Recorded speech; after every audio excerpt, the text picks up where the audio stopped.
And so that was, at that point, that was the only kind of awareness I had, was until I feel better about my self-esteem, I can't be a good partner to somebody else because I'm going to want to keep them to myself. And that's kind of not what poly's about. So it's not really until 10 years later that I really realized the abandonment of myself and my identity in that dynamic, right? It wasn't until after I had discovered what is authentic me that I realized that I had sacrificed that. And that was a big part of kind of choosing solo poly in relationship anarchy, was realizing I need to be committed to myself and have that independent identity separate from my relationships to be good to myself. Welcome to Normalizing Non-Monogamy, the podcast where we interview incredible people from across the entire spectrum of non-monogamy to hear their fascinating stories. We strive to bring guests on the show who have a healthy approach to non-monogamy. However, it's important to remember that everyone does it a little bit differently, and the views and opinions expressed by our guests do not necessarily reflect our own. Additionally, we produce this show for entertainment purposes only. Please be aware that we aren't doctors or therapists. Consult a medical professional for anything regarding your health that you might learn about on the show. Enjoy!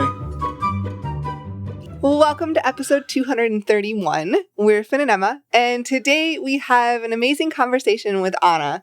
They are the president of Atlanta Polyamory and also the owner of Love Positive Counseling. We have a really beautiful conversation with them. Yeah, it's fantastic. They've been exploring polyamory for about 12 to 15 years. Oh, quite a long time. And before that, it was sort of a serial monogamy and a lot of codependencies. And they break down, they really walk through all of this work that they've done and how they've done it and how it then led to control. And I don't know, it's such a fantastic conversation and we're really excited. And yeah, definitely check out the show notes at normalizingnonmonogamy.com for links to all of the work that Anna does at both Love Positive Counseling and Atlanta Polyamory. And a quick heads up, you will notice some birds in the background on this episode. But yeah, we inserted those. Enjoy the ambiance. We did that because it was peaceful. We start doing our interviews with a white noise generator in the background. Don't sound so serious. People might actually take it like that's the truth. That's what sarcasm is all about. Anyway, before we jump into the interview, we do have a couple of quick announcements. First up, a huge thank you to our Patreon community. We're so appreciative of each one of you. If you're out there and looking for like-minded people, we'd encourage you to check it out. We have monthly Q&As, men's groups, women's groups, and an ongoing MeWe chat. So it's a wonderful, amazing group of people. You can check it out. Go to our website, normalizingnonmonogamy.com, and click on the Patreon button. And we do have some events that are not part of the Patreon community. Those we've got coming up in the end of April here. April 22nd, we have a virtual trivia night. We did one of these a couple months ago, and it was super awesome, so we're bringing that back. And then the next night on April 23rd, that's a Saturday, we're doing one of our virtual meet and greets. So check those out. Again, head over to the website, normalizingnonmonogamy.com, click on the community events tab, and you'll find all of the information there to sign up for both of these events. Yes. We also have an in-person event coming up not till September, but we're wanting to get it on your calendars way ahead of time. So the weekend of September 17th, we will be in New Orleans. We have a pool party going on and a high ropes course. More information is available under our website.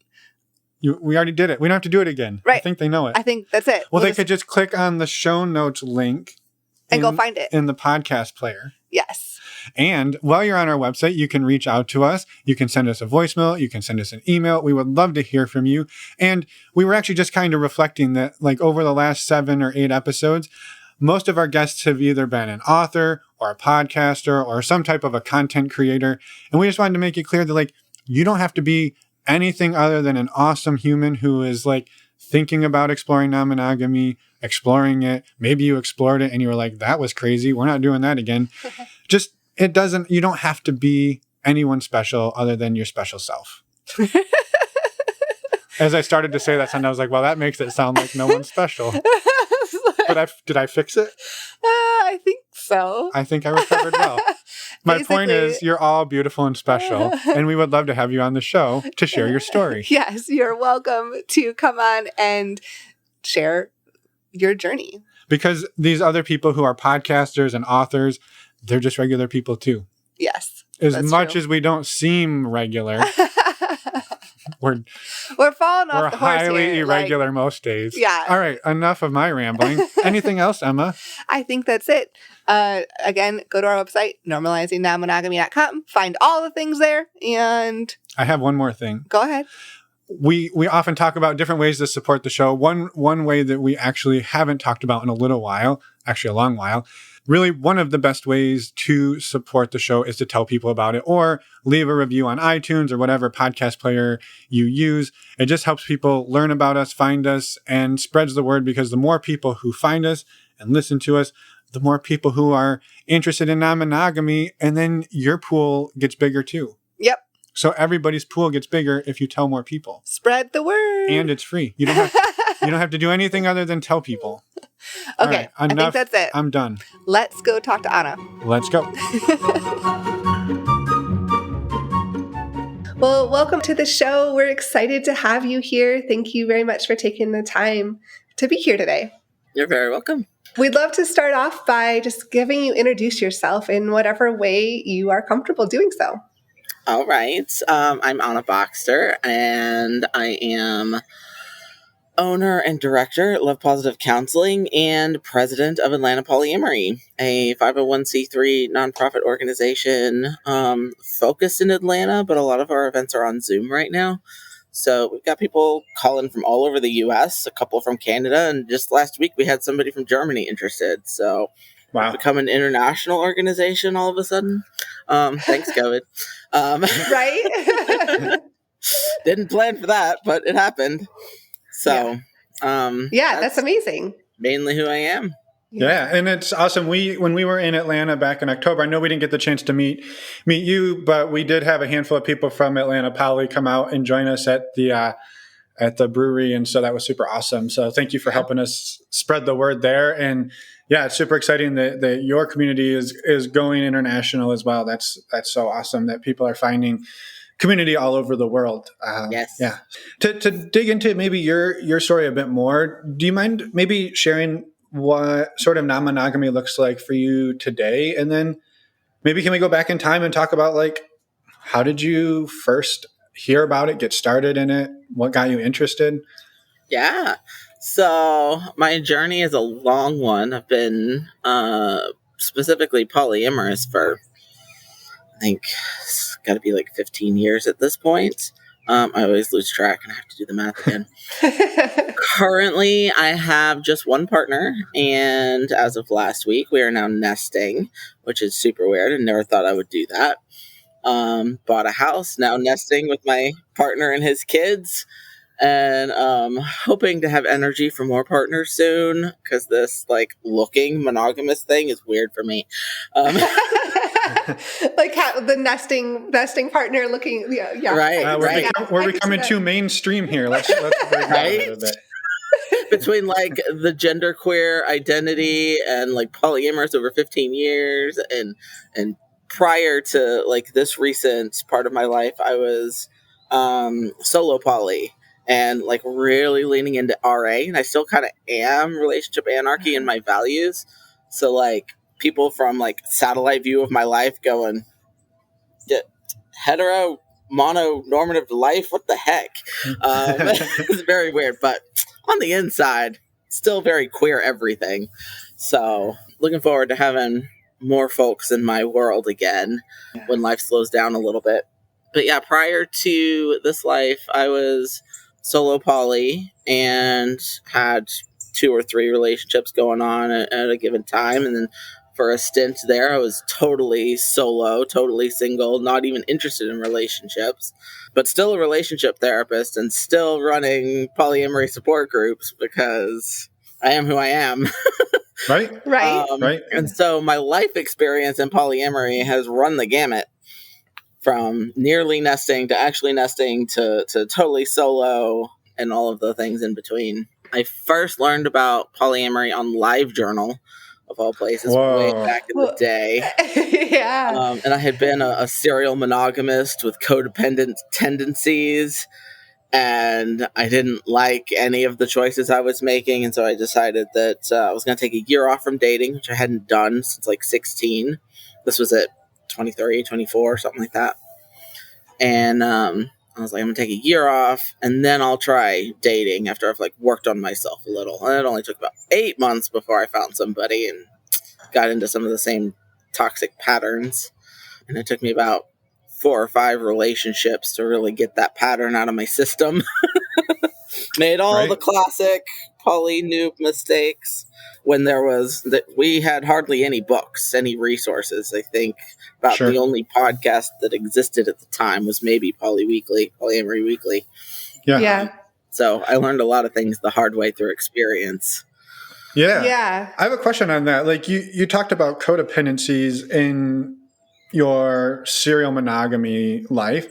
Like, could you talk about like what those codependencies look like? So for anybody listening who's like, I don't know what they mean by that. Like what did those codependencies look like? And then when you took that 8-month break, when you came back and you said those started to crop up again in your poly relationships, how did they look then? Or did they look the same? Did they look different? How did you recognize them? So for me, a lot of it was my identity was wrapped up in who I was partnered to, right? So if a relationship wasn't going well or it just full on broke up, I couldn't stand the idea of being single. I didn't have an independent identity, and so I immediately latched on to whoever showed up next. I had no standards whatsoever for myself. And so I just latched on to and committed to and wrapped my life and my identity around whoever I ended up finding, sometimes literally the next day. And in poly, it became more of I sacrificed of myself to be in relationship with that person. So whatever they wanted, whatever they needed out of me, I would try and be, not just give. I would try and embody that within myself. And I never, in the first like 3-4 relationships, and those were in your poly relationship as well. Right. I held on to that poly because I was like, I want to do this. But a lot of the other aspects of who I am, how I naturally think and do, I tried to really shut down in order to be whatever they wanted me to be or needed me to be, just in order to keep a relationship of any kind. Which I have to imagine, if you're in multiple relationships with multiple different people, you have to show up. Over here, I'm a ballerina. Over here, I'm a breakdancer. Oh, I'm just making up things, right? But like you have to be somebody different every time you show up to somebody else's like presence. And like what happens then when 2 or 3 of your partners are in the same space? Like how do you now you have to be 3 people at once? Like man. And it also showed up in my expectations of my partners. I expected them to do the same thing for me, right? I expect them to be everything that I want, and my method of trying to find safety in relationship, even to this day, is a tendency to control. Like I will control you in order for you to be what I need you to be and not your authentic self. Right. And it went awry, real ugly. Yeah, which is crazy because I have to imagine on the like your conscious self, you don't want to control people. You want people to be who they are. But when you dig in, sometimes DS makes that a little different. Sometimes I will negotiate that. Yeah. Well, maybe that's something we dig into in a bit. But I appreciate the honesty and vulnerability there of like what those codependencies look like, because I think they're so ubiquitous and so many different relationships, even if you don't recognize they're there or that you're doing it. Because I imagine you even, like you said, you recognized it and you started to shut it down, and then you get back into it and it slowly probably starts to like creep back in. And by the time you realize it, you're like, holy shit, like what the hell happened? How did I get here? Yep. How did you start to break those cycles? Well, really the first step is realizing it's happening. Like I knew that like when I found out about poly and decided to take that break, all I knew was I wanted multiple people in my life, and I felt insecure about them having multiple people in their lives. I wasn't comfortable with that yet, and I knew that wasn't fair. That wasn't reasonable. And so I needed to take a break and work on my security, my insecurities, right? And so at that point, that was the only kind of awareness I had, was until I feel better about my self-esteem, I can't be a good partner to somebody else because I'm going to want to keep them to myself. And that's kind of not what poly's about. So it's not really until 10 years later that I really realized the abandonment of myself and my identity in that dynamic, right? It wasn't until after I had discovered what is authentic me that I realized that I had sacrificed that. And that was a big part of kind of choosing solo poly in relationship anarchy, was realizing I need to be committed to myself and have that independent identity separate from my relationships to be good to myself. And so I had a few years of that, and I thought that was gonna be me forever. It's just part of my healing, I realize now. Now as I'm nesting and merging of identities again, but I think in a certainly healthier way. So it's all phases of growth. Yeah. Well, and for those 10 years that you were it sounds like you didn't shut polyamory back down.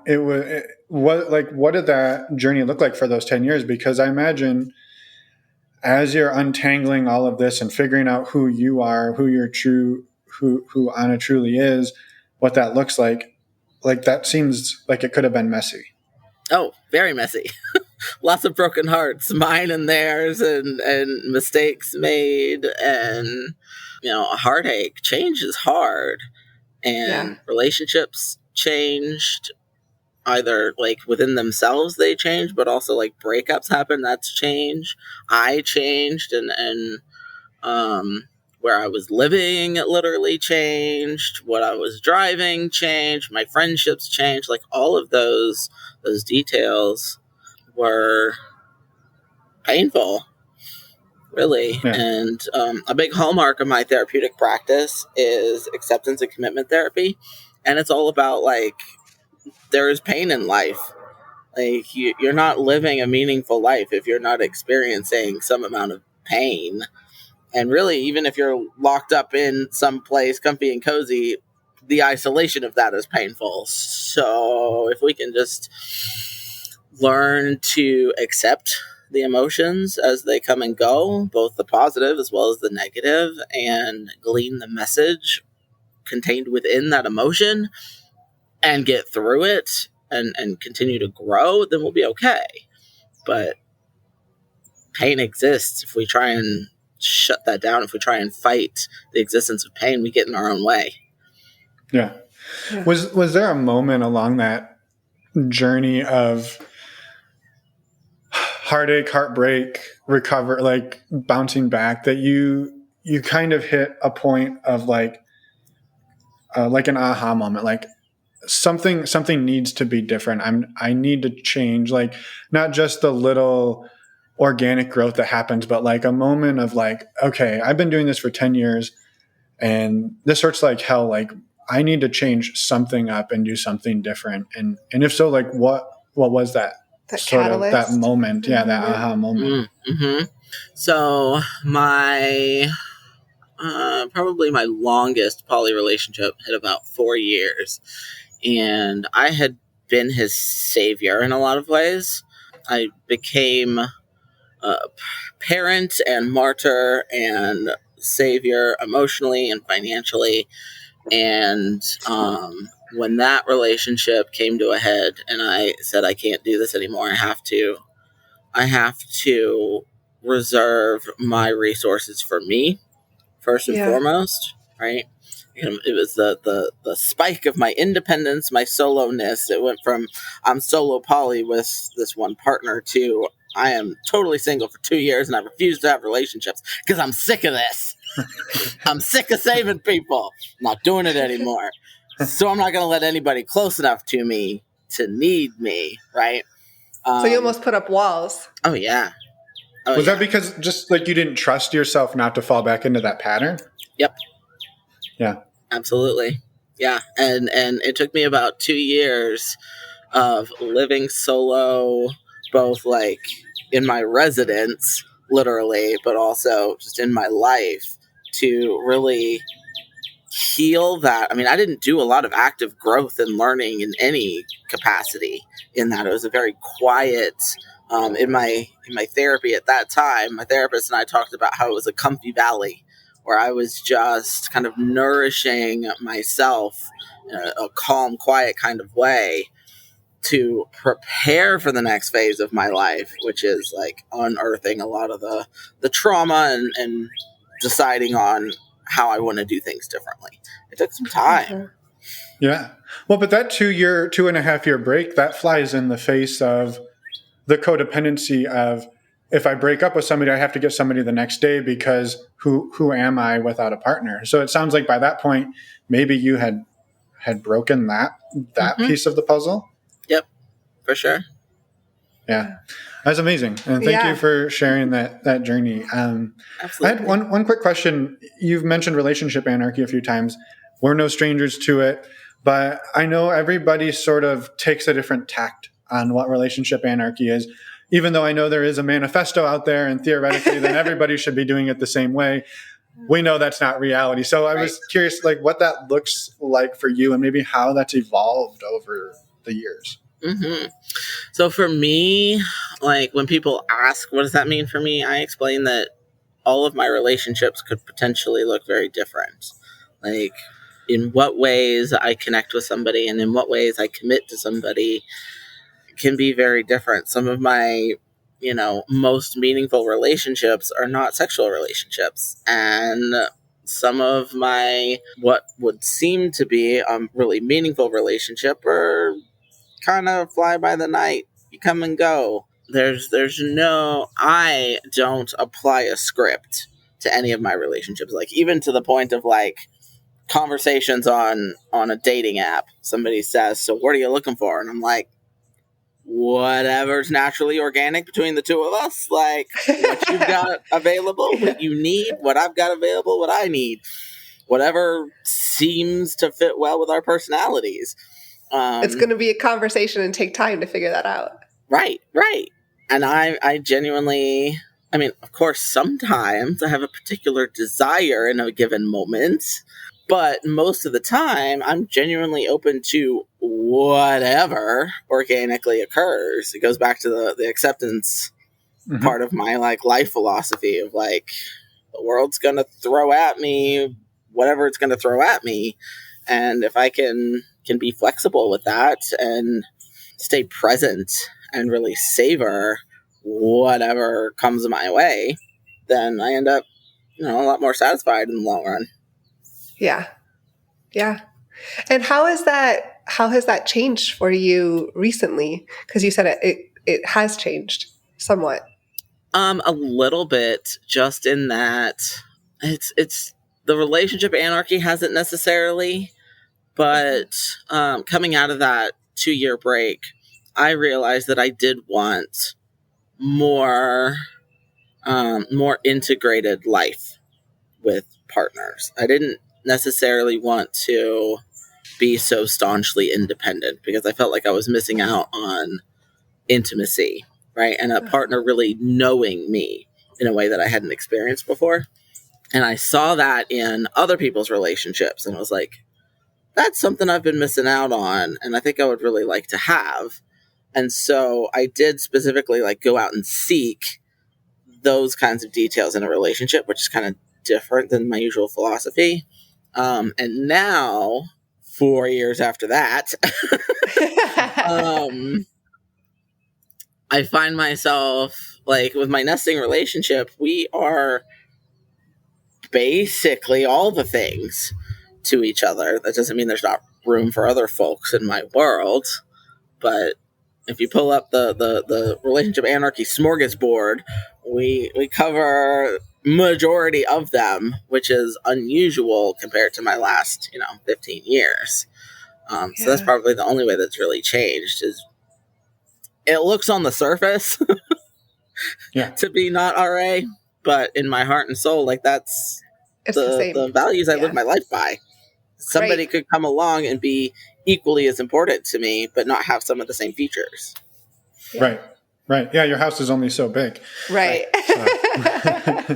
Well, I was curious too, when you and your now nesting partner made the decision to move in together, had you talked about, or have you talked about, like, okay, well, we both sort of identify as this relationship anarchist model, but now we're going to be living together. Like, I can almost see, like, you moved in last week, and so you're sort of in like the honeymoon phase of like, hey, we live together, this is super exciting. Although you did say there's a lot of fighting in honeymoon.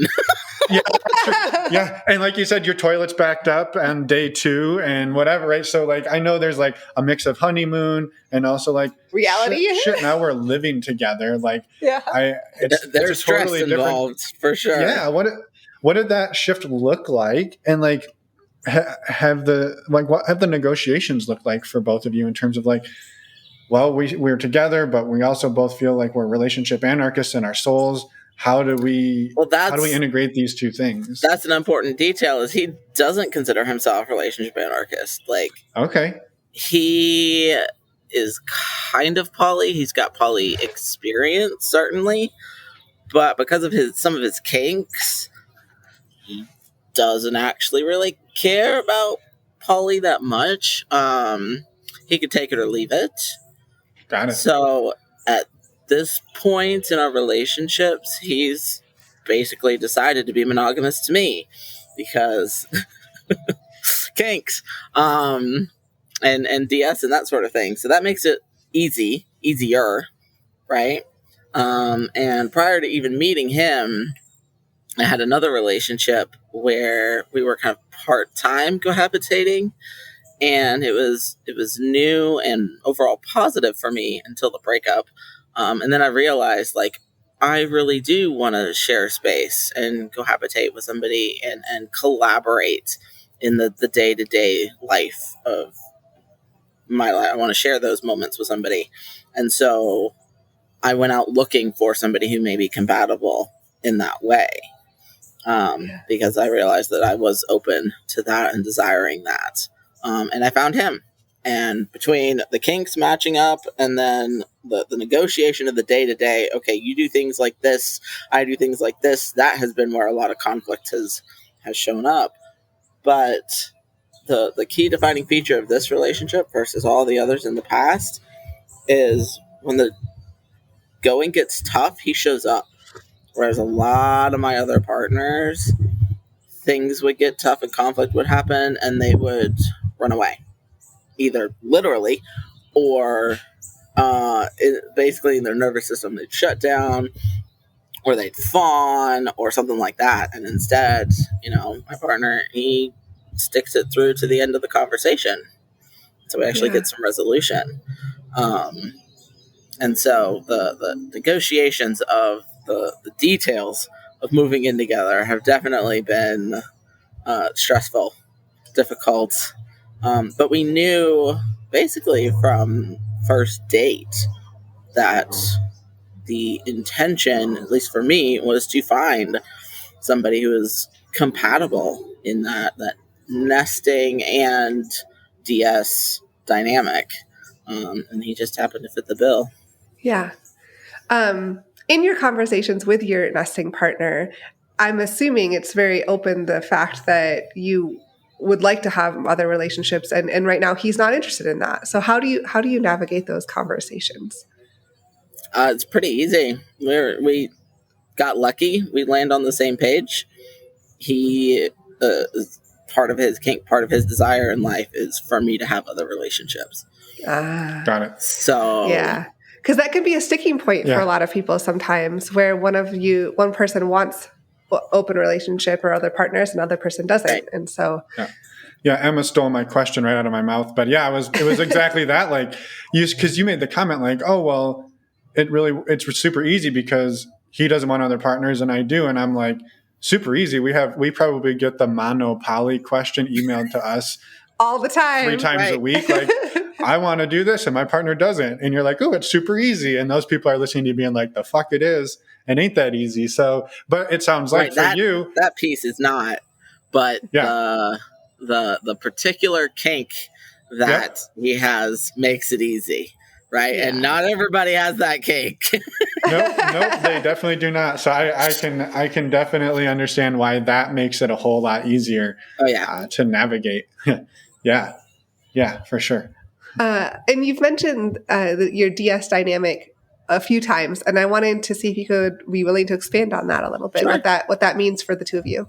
So we haven't reached the formality of like a 24/7 caller situation, but generally, at least in my closest relationships, I prefer that there's a bit of authority exchange. So most people, when they're talking about DS, they think about power exchange, and I prefer to think that they retain all of their power.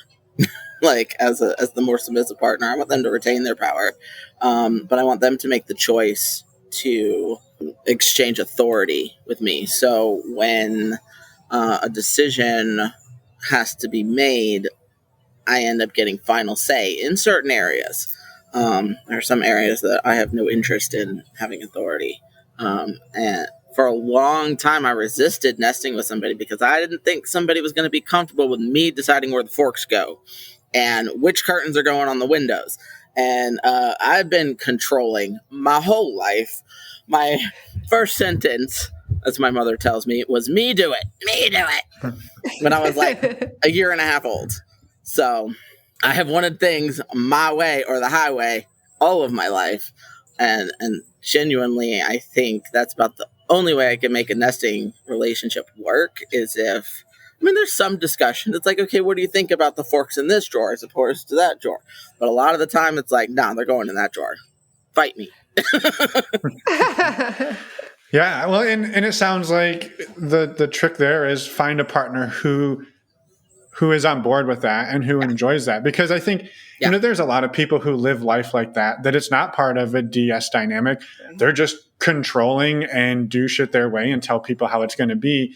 Yep. And I think, I'm just curious, like, how do you balance the, like, making sure this person has their autonomy and feels empowered, yet you get that authority exchange without letting it run away, like with the controlling piece. Like, I feel like that's a really, like, almost like walking a razor's edge as you navigate, like, kinks plus your personality plus their personality and their kinks and domestic, obligations. It's a lot all wrapped up into one little powerful orb.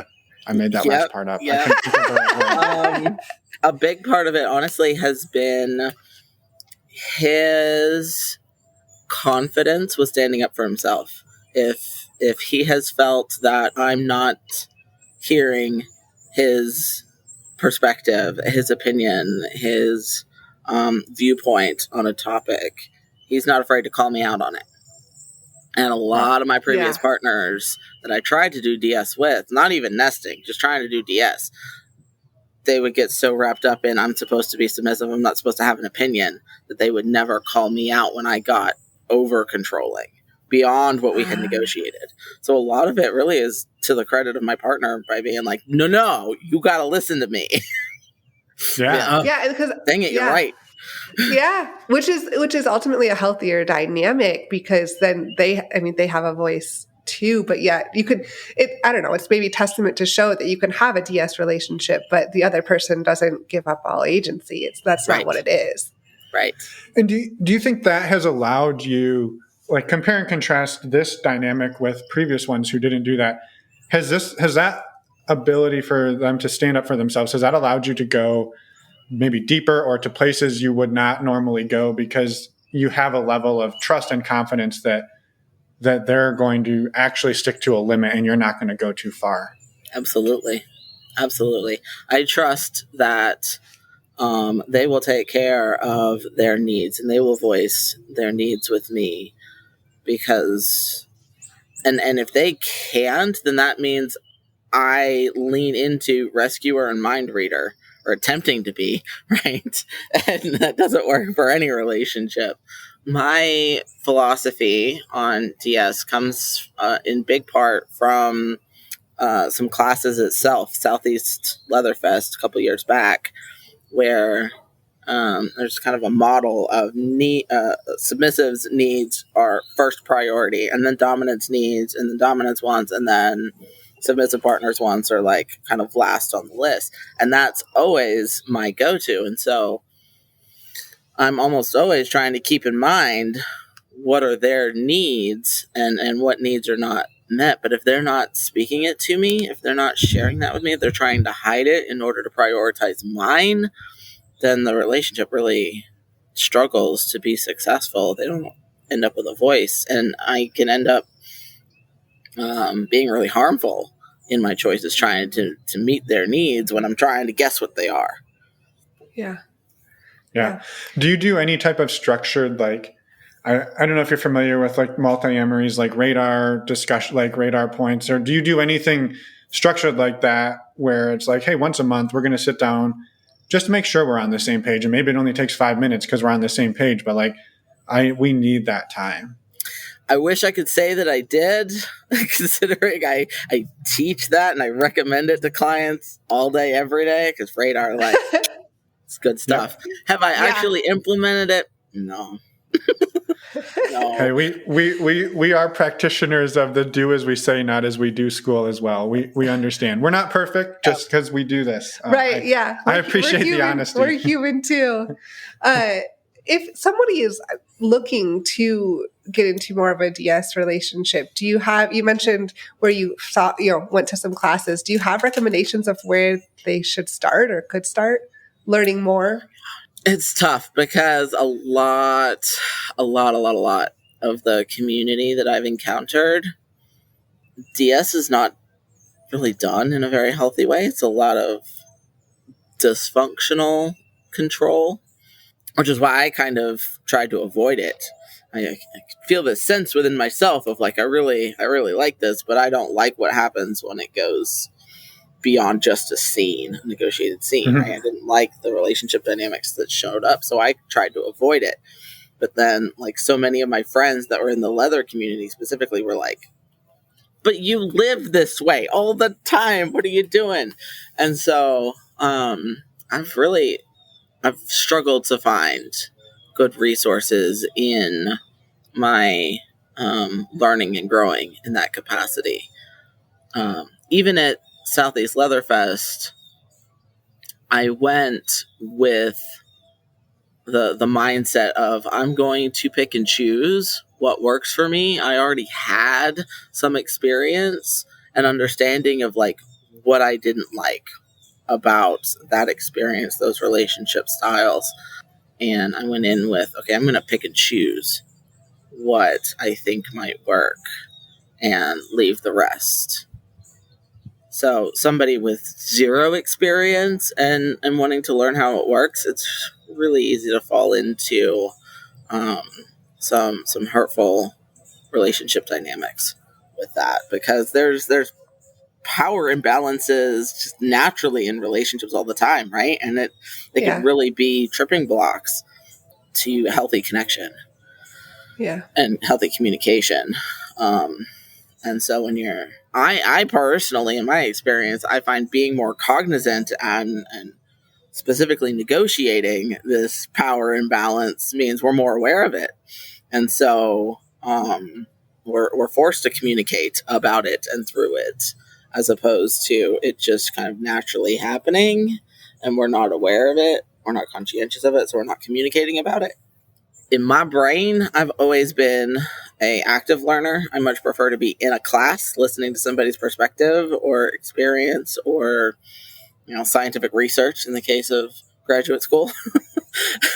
And I have always struggled as an adult with reading books and learning from books. So podcasts and classes, hands-on classes where I can ask questions and I can hear my fellow classmates ask questions and give their perspective. And then really just my own therapy process has been a big one too. Learning more about attachment. Go into like super vanilla norms of learning about attachment theory and internal family systems and emotional regulation and stress response. That has been probably the most helpful thing in the last 4 or 5 years as far as my own growth within myself and relationally is becoming aware of my nervous system responses.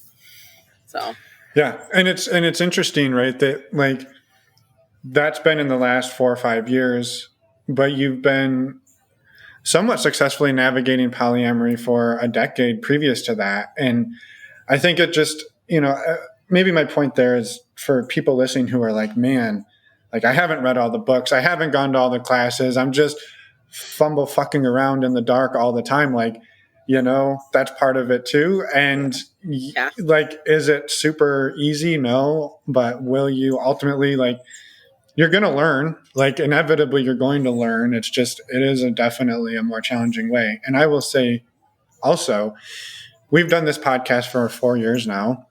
And for the first 3, we had never, up until about a year ago, we had not been in polyamorous relationships. We talk about them multiple times a week. We've read a lot of the resources. We listened to a lot of the resources. We were not prepared for polyamory, even after all of the shit that we've done. And we had been in an open relationship for over a decade before that. And we got into polyamory, shifting from like a friends with benefits, more of like a casual swinging dynamic. And it slapped us upside the damn head. And like, so you can read every book on the planet, but like when the rubber meets the road, it's a totally different ball game. And so I appreciate sort of your perspective on it as well. And I think there's a piece there too, is it reminding people that getting information from a lot of different places is the way to go, not and making your own decision for what works for you. But it's easy, anybody can put information out there. I mean, we're out here, we're putting a podcast out, and I just always recommend to keep your options open and get resources from a lot of different places so that... Spoken like a true non-monogamous person. Exactly. Keep them options open. Don't box yourself in. Right. I didn't think about it like that. Yep. Eggs in lots of baskets. Right. Exactly. Yeah. So you talked about early on, like you've talked that like you thought you were going to do it this way, and then we're going to do it this way. And now you're nesting with a partner.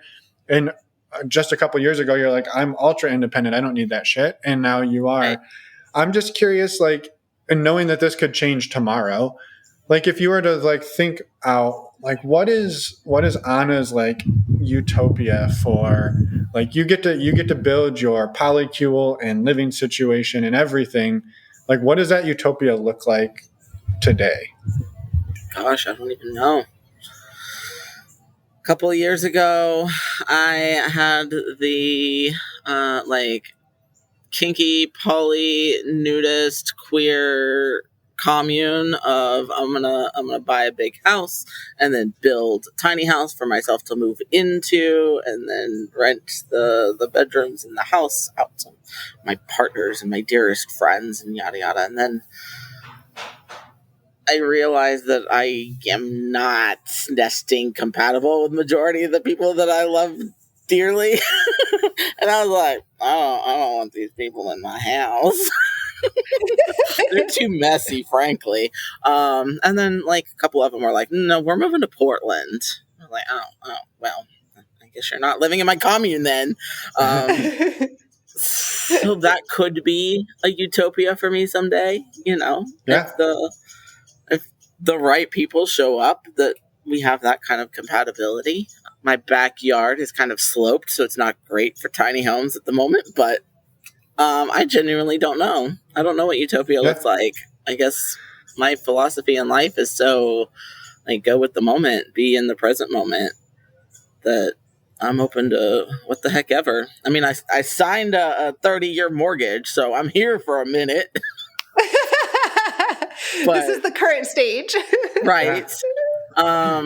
Between licensing and owning a business and having supervisees that are going to take at least 3 years to get their licensed and to grow up and get into their professional lives, and I've lived in Georgia since I was 6. I don't know anything else, and it's comfortable. I really like the suburbs of Georgia, both like nature um and weather and all of that. It's really comfortable for me most of the time. June, July, August, Not so much. not as much. You can only get so naked, and it is not naked enough for summer in Georgia. Yeah. But all in all things considered, I really love the state here, and so it just made sense. Like, no matter where my relationships go, the internet makes connection possible, and so it just made sense for me to buy a house. And I bought the house entirely based on my finances. So if nesting relationship, worst case scenario, doesn't work out, I'll be all right.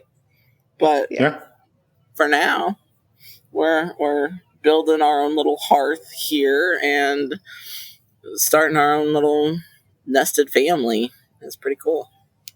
Yeah, it's super exciting. Yeah, it's amazing. And speaking of that, like, it seems like you're pretty out and open in your community. Are you in as far as your relationship structure? Yeah, I would say so. I mean, I lean more into generally being out rather than specifically being out. I don't hide them by any stretch of the imagination. But just because of my leadership in the community, it makes a lot of sense to not process my stuff in the community. So with some of my closer trusted friends and fellow leaders, I'll kind of talk about the more personal stuff.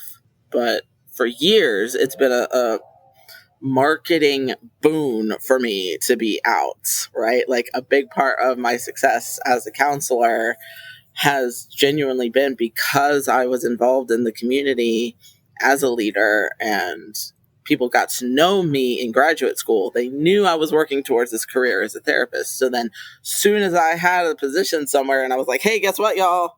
I made it. I'm a therapist now. It was super easy word of mouth marketing. I already had a community full of folks who knew me and my experience, my expertise in that area. Even though I was a new therapist, I had 7-8 years of experience in polyamory. And so it was easy marketing. And so being open and out to as many people as possible through the whole journey has just been helpful rather than harmful. But that's the entrepreneur spirit. I'm like, nah, you ain't gonna tell me what to do.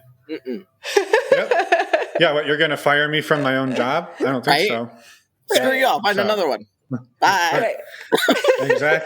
Exactly. Well, and maybe that's a good place to sort of lean into, talking a little bit about your professional work that you do and about the community that you're sort of directing right now and building, because for us, community is huge. And I would just love to talk community with you for a minute for everybody listening, because we'll get there, but I can't tell you how valuable I think community is, but Emma's going to interrupt me. Yeah, well, I'm excited to talk about the community piece, but I'm interested, you started back polyamory quite a while ago. And how did your journey to becoming a therapist kind of go along with that? Because I feel like they may be intertwined a little bit. They definitely are. Absolutely. I was fascinated with psychology, like every other therapist in the world. I was trying to solve my own shit in high school. And growing up, I had a fascination in all things sex. So my mom particularly, but my parents were fairly sex positive growing up. And it wasn't until I was a teenager that I realized how sex negative and oppressive our culture was. And I was like, that's gross. I'm going to fix that. And then I realized sex research doesn't really get paid very much, particularly in the late 90s. And so I was like, well, maybe I'll just go into mood disorder research. I thought for sure I wanted to do research instead of therapy. And then I got into my undergrad psych, a bachelor's in psych, and research suddenly became very boring. I was like, oh, that's entirely too much math. No, thank you. And I was like, I Like, do I really want to push the envelope and work on sex, or do I want to just like be like everybody else and work with mood disorders? Because once upon a time, I thought I had bipolar. Wow. Abnormal cycles for everybody, just for a short time. And then by the end of my undergrad, which I took about 8 years, so that was 2008, the world fell apart, and I fell into a depression. I had no idea what direction I was going to go. I was already involved with the poly community to some extent. I had started to figure that out about myself, but I was still kind of hung up on that sex positivity. I wanted to focus on that and STI education, and I wasn't sure if I wanted to do agency work or private practice. But to get out of a depression, I was like, let's just get into graduate school. I'll figure it out later. And so I did, and I ended up in a community counseling program. And through that and more involvement with the poly and kink communities, I realized, no, I really want to specialize in working with that population. And towards the end of my graduate work, I met a partner who was trans male, and that kind of spurred my interest in working with gender as well.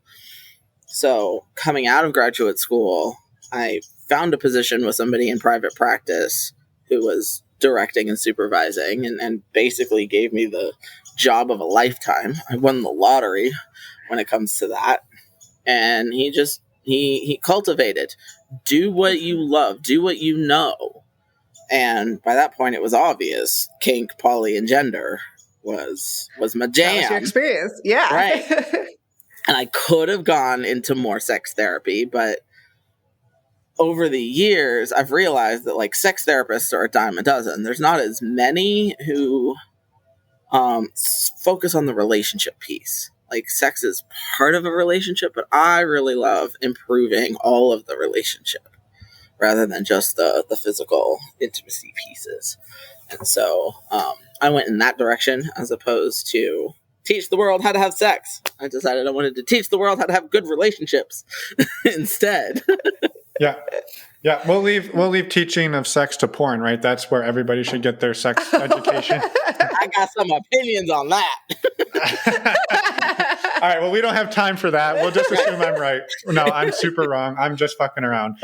But thank you for that and hearing that journey. And so what does your practice look like today? And like, what is that structure? And how did that maybe parlay into Atlanta Poly and all of the other work that you're doing? Ooh, that's a big question. So my practice basically is entirely clients have some interest in non-monogamy, kink, or gender, or at least some history of that. I seem to be like discovering an additional specialty with neurodiversity. You can't hardly work with like socially diverse folk and not end up working with neurodiverse folk. I got some theories about how that intersects, right? Yeah. And so I've got about 18 clients a week, and it's probably like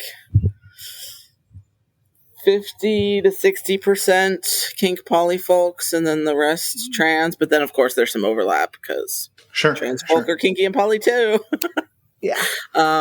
And I only work with 13 and up, so it's adolescents into adults. Bulk of my ongoing clients are individuals.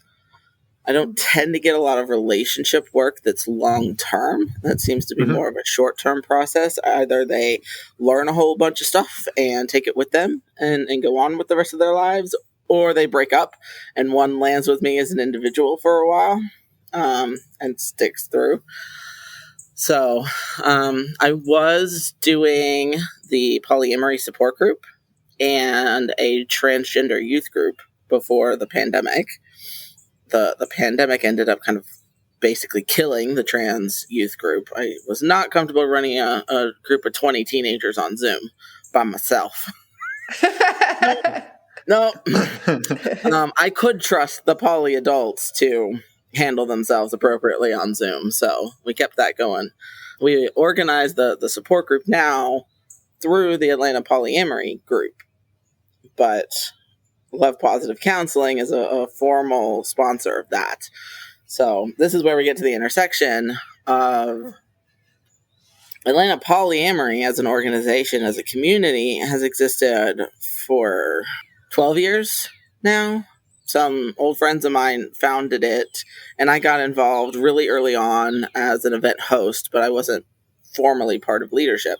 And then they kind of burn out and decided to go their own way, and the organization kind of flailed through 2 or 3 different versions of leadership that frankly neglected it.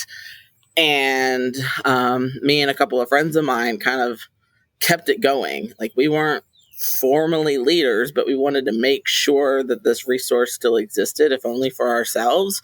And so we kept showing up at events and took over being leaders. We were the face of it without any formal acting leadership, and finally got that leadership to like hand over the official reins.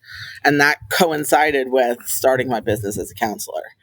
So we rejuvenated the organization, made it formal again, 501c3, the whole 9 yards. And in that process, they all decided, like, you get to be president. And I was like, okay, I'm gonna do that. And they've just like been sister businesses basically from the beginning. My counseling reinforces that business as much as I can, as far as like group space and educators come in and do classes and bring in fellow therapists to come in and do classes, and then vice versa. Through support groups and classes, we get marketing for Love Positive Counseling. And part of my work before and a little bit during being a therapist was doing online marketing for other therapists in alternative relationships. And so I had all of the skills in online marketing and SEO and all of that. And so I just handled that for both businesses.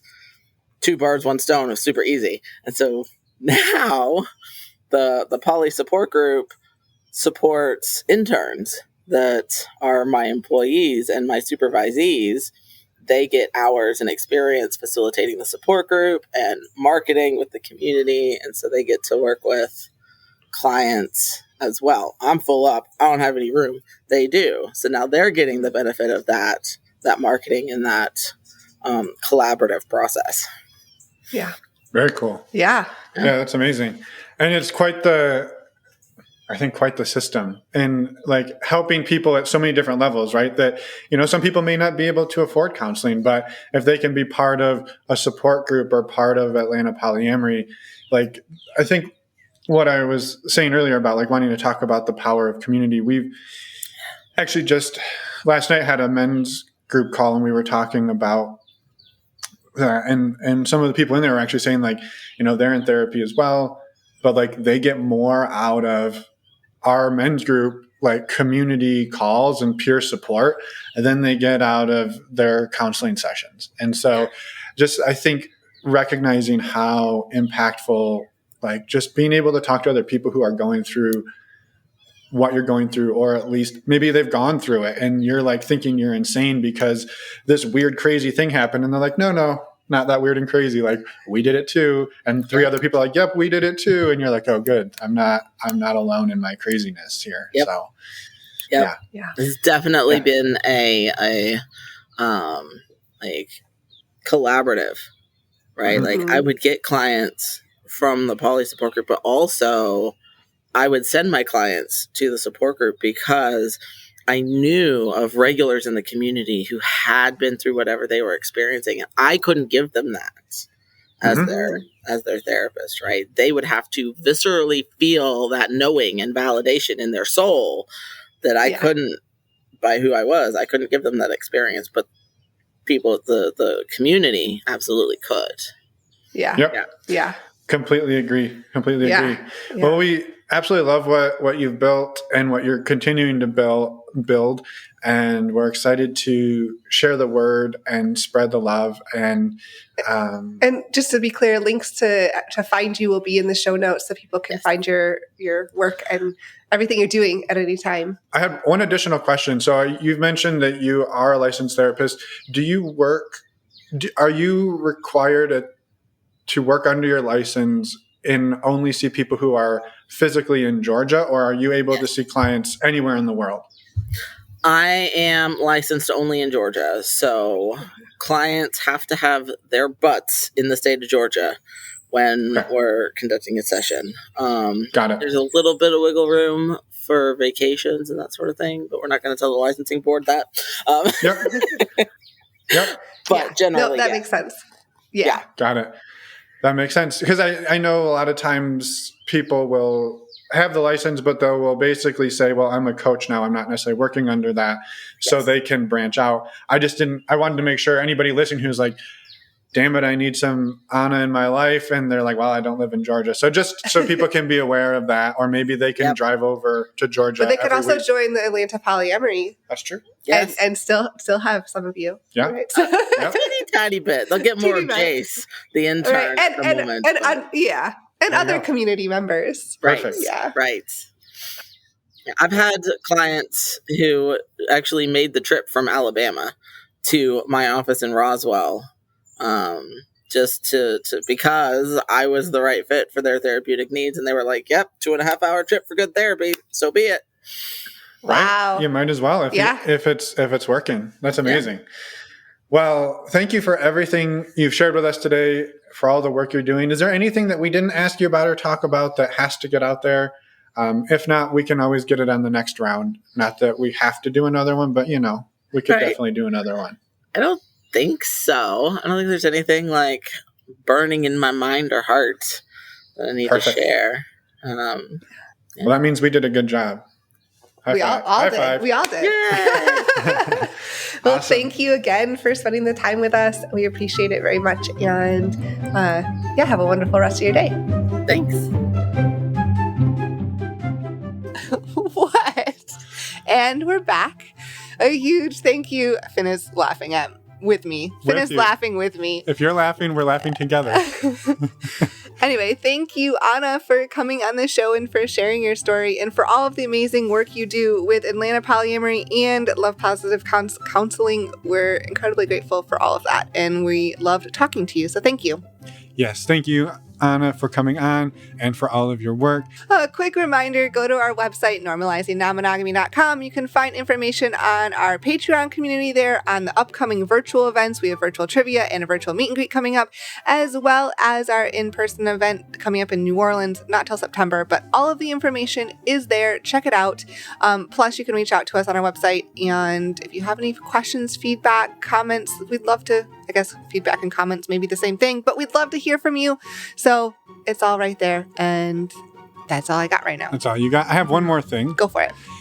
We said in the intro that one of the best ways to support the show was to tell other people. Perhaps you're telling those other people as you're about to hook up. You're going to get it on. Or you're thinking you might. If you're going to do that, we highly recommend that you know your STI status. And the best way that we know to do that is to use stdcheck.com to get tested for STIs and know your status, and then communicate that to your partners. It's super fast, it's super easy, and with the links on our website that save you $10, it is how much, Emma? $130. Sorry, she didn't know the pop quiz was coming. I was totally zoned out. All right. So with the links on our website, it is $130. So you save $10 and you help support the show financially, and you get to be an awesome sexual health ambassador. We need to get badges made.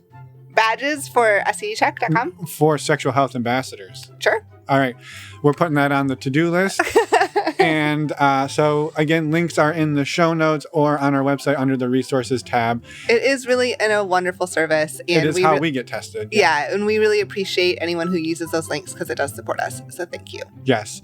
And Emma will be ready for next week's pop quiz.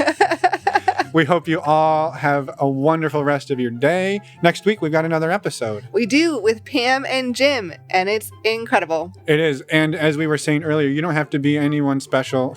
Well, I'm getting myself into trouble again. I know. Why do I do this? Stop using the word special.